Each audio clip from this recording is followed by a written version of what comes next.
Baik, Assalamualaikum warahmatullahi wabarakatuh. InsyaAllah hari ini kita akan buat ulang kaji Fiqh Al-Mu'amalat tingkatan 5. Okey, di bawah Fiqh Al-Mu'amalat tingkatan 5 terbahagi kepada dua uqud. Okey, uqudut ta'minat wa uqudul ishtirak. Okey, uqudut ta'minat wa uqudul ishtirak. Jadi kita akan masuk dahulu uqudut ta'minat terbahagi kepada dua akad, iaitu akad al-kafalah, okey, dan juga akad ar-rahnu.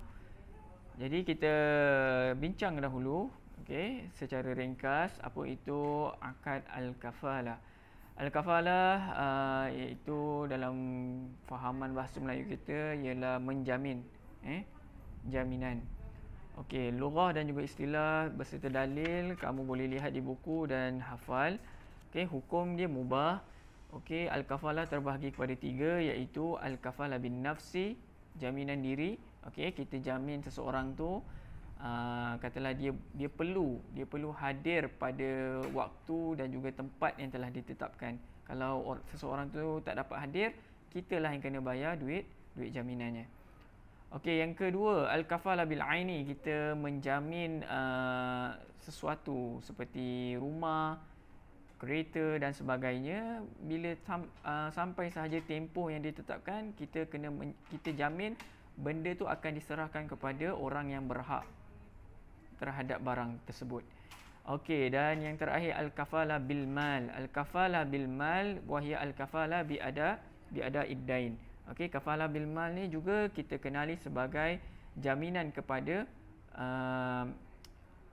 pembayaran hutang. Okey, pembayaran hutang. Jadi kita banyak bincang di bahagian al-kafalah bil mal. Okey, kalau kita lihat ringkasan yang telah Ustaz buat ni.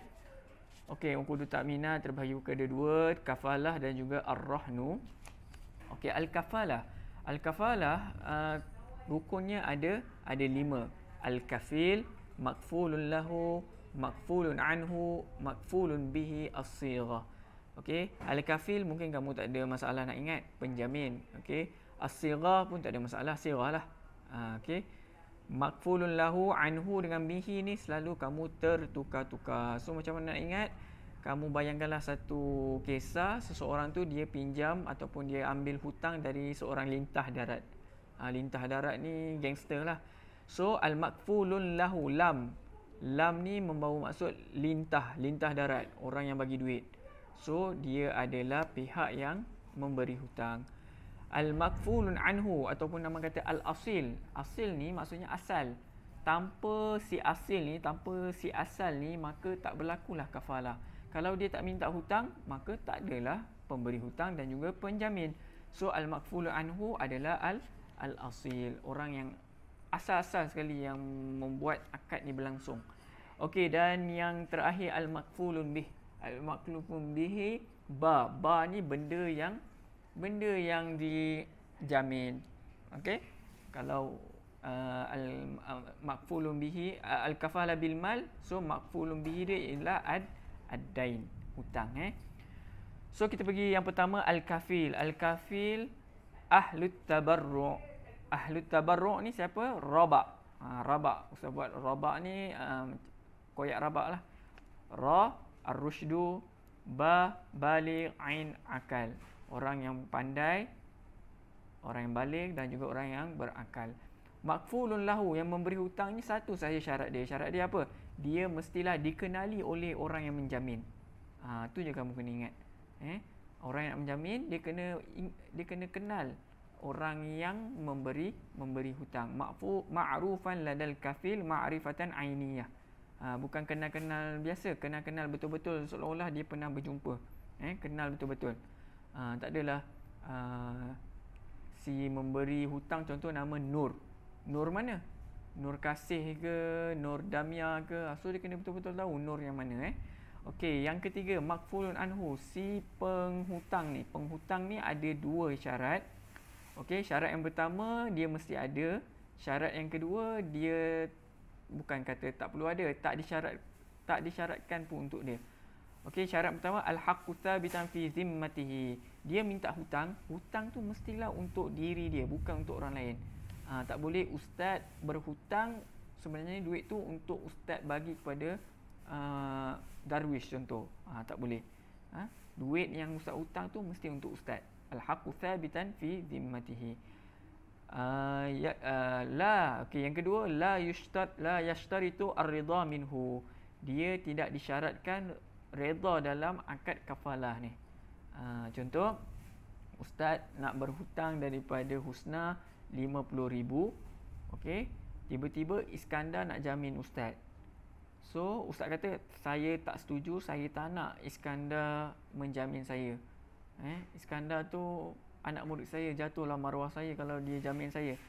So adakah kafalah kat sini terbatal? Tidak terbatal. Ustaz suka ke tak suka, kalau Iskandar nak jamin ustaz, tetap boleh. Makfulun lahu tetap boleh terima jaminan daripada Iskandar. Okey. Yang keempat, al-makfulun bihi, benda yang dihutangkan, benda yang dijamin. Okey, sekiranya benda yang dijamin tu adalah al-kafalah bil mal, dia mestilah ad-dain laziman sahihan.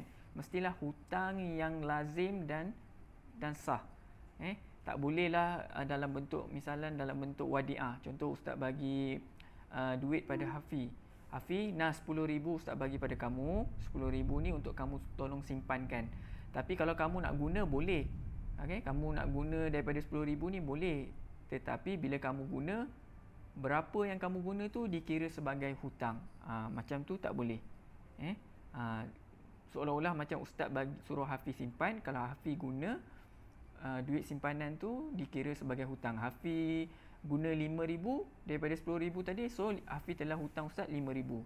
Okey, kalau macam tu, itu namanya sebagai wadi'ah. Okey. So kalau situasi macam tu, dia adalah ad-dain ghairul laziman sahihan. Ad-dain laziman sahihan, memang ustaz bagi 10,000 tu untuk Hafiz hutang. Hafiz terima pun sebagai hutang. Itu baru ad-dain laziman sahihan. Kemudian qabilan litabarru'. Okey, boleh diserahkan. Benda hutang tu, duit tu boleh diserahkan. Okey, dan 3 lagi syarat melibatkan dua pihak. Yang pertama, makfulun lahu. Okey. Benda yang dijamin tu kalau dari sudut makfulun lahu, haqqan sabitan lil makfulin lahu. Orang yang bagi hutang tu, duit yang dia beri tu mestilah duit dia. Contoh, ustaz nak bagi hutang pada Hafiz tadi, duit tu memang adalah duit hak ustaz. Bukannya duit tu adalah daripada perkongsian ustaz dengan orang lain, contoh. Tak boleh. Okey, dan yang keempat, dari sudut al-kafil pula, orang yang menjamin. Maqdurul istifa alal kafil. Orang yang nak menjamin ni, dia kenalah berkemampuan untuk membayar balik hutang yang dipinjam oleh penghutang. Boleh belit dah ustaz cakap. So kalau dia miskin, macam mana dia nak menjamin? Dia nak jamin orang yang berhutang 10,000 tapi dia sendiri adalah fakir miskin. Maka tak boleh. Dia tak boleh jadi seorang penjamin. Okey, yang terakhir, ma'luman lil kafil jinsan wa qadran wa sifatan wa ainan. Orang yang menjamin tu dia kena dah tahu jenis, kadar dan juga sifat dan juga ain hutang tersebut. Ustaz Mikdad, ustaz nak pinjam kamu, ustaz nak kamu jamin ustaz, boleh tak? Mikdad berkata boleh. Okey, terima kasih. Macam tu je. Jadi ke tak jadi? Tak jadi. Patutnya Mikdad kena, dia tahu, dia nak jamin ustaz, dia kena tahu berapa kadar, berapa apa bagi dalam bentuk emas ke, dalam bentuk duit ke. Okey, dia kena tahu semua tu. Okey, kemudian yang terakhir as-sirah. As-sirah mestilah iltizam dan juga tanjiz, tidak terikat. Okey, tidak terikat dengan syarat yang tak ada kena-mengena dengan al-kafalah. Itu sahaja untuk al-kafalah. Kalau ada sebarang soalan ataupun tidak faham, kamu boleh tanya ustaz.